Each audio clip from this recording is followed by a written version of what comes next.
Sahabatku, mari kita saksikan bersama.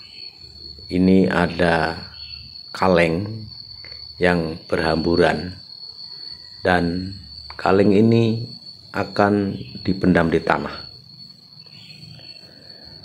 Mereka yang menggunakan logika menanam kaleng dan dengan polosnya menunggu musim panen. Logika dan hal-hal yang tidak diketahui. Karya W. Clement Stone. Sahabatku, sebuah perahu berlambang kaca kecil bergerak mendekati pantai berpasir Rum Point di Pulau Grand Cayman, tepatnya di wilayah Hindia Barat Inggris, Gleason. Sang nahkoda pribumi menghentikan kapal di Bukit Karang, memasang teropong dan teropong selam, memeriksa senapan tombaknya masuk ke dalam air dan berenang di sela-sela karang. Dalam 6 menit kemudian ia berhasil mengumpulkan 5 ekor udang, 3 ekor ikan snapper merah, dan 3 kulit kerang. Roti isi kerang dibumbui secukupnya. Udang nan segar, lembut, dan berair direbus di dalam air garam. Ikan snapper dibungkus kertas aluminium serta dimasak di atas api unggun di tepi pantai. Sungguh, ini sebuah makanan siang yang lezat. Percakapan kami berlima juga luar biasa, informatif dan inspiratif. Apalagi sebagai pendengar yang baik, selalu memburu kisah dan pengalaman yang nyata. Muncul Dr. Curtis Bowman, seorang ahli bedah dari Chicago yang terkenal, menceritakan pengalamannya ketika berada di Afrika bersama istrinya, Martha B. Bowman, penulis hebat Ebony Madonna. Berikut petikan percakapan mereka. Ceritanya begini. Terjadi saat kami berada di Kongo, Belgia Timur. Ada istri seorang misionaris yang bertanya pada pelayan lelakinya, yang telah melayani keluarga itu selama lebih kurang 6 tahun. Katanya, "Apa yang kau lakukan dengan kaleng-kaleng kosong yang kau ambil setiap malam?" "Nyonya tidak tahu," jawab si pelayan. "Tidak, tapi saya ingin tahu. Tolong katakan kenapa orang mau membelinya. Itu kan cuma kaleng kosong."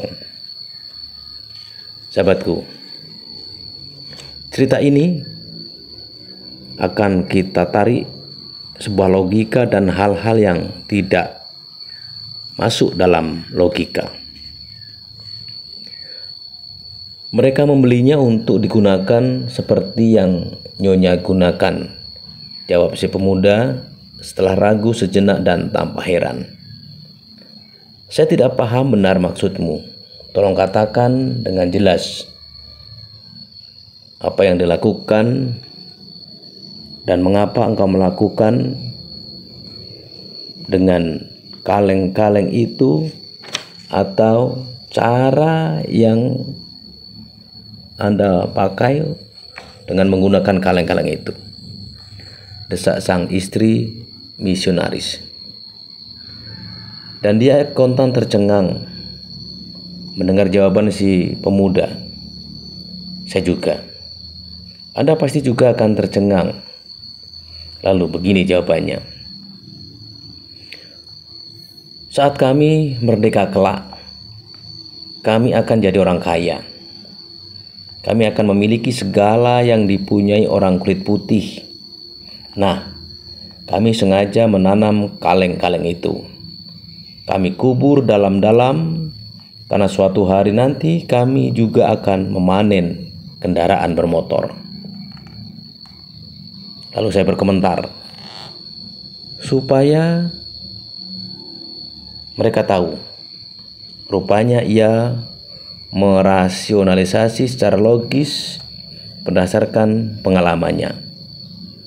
Seumur hidupnya yang masih belia itu, ia melihat bunga-bunga indah, panen yang bisa dimakan, dan pepohonan besar tumbuh dari tanah.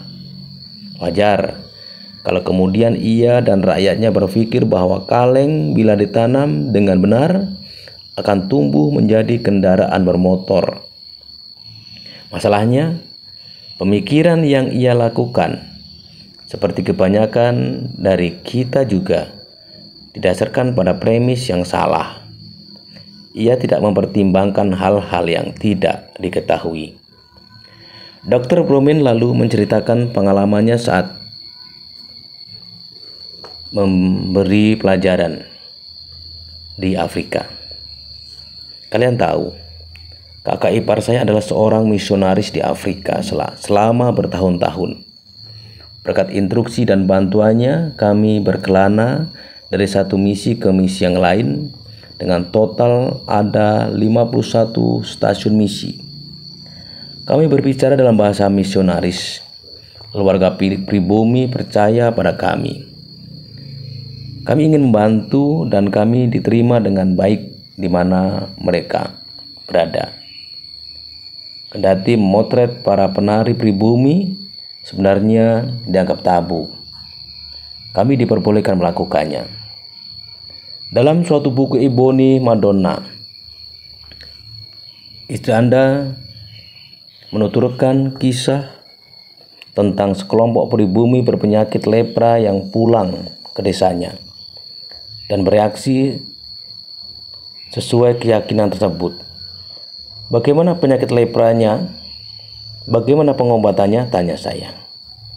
Jutaan orang di Afrika menderita penyakit lepra. Lalu ia menceritakan kepada saya pengalaman seru dan menegangkan. Dr. Karl Klein Becker dari Rumah Sakit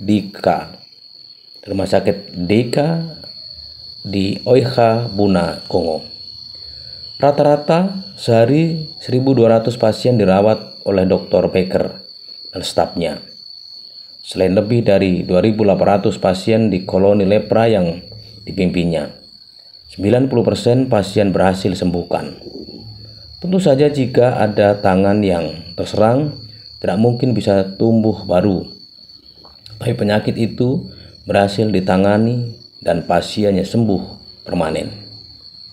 Seperti Anda lihat, pelayan muda istri misionaris tadi menggunakan logika, tapi kebenaran tentang cara mewujudkannya, tentang kendaraan bermotor merupakan faktor orang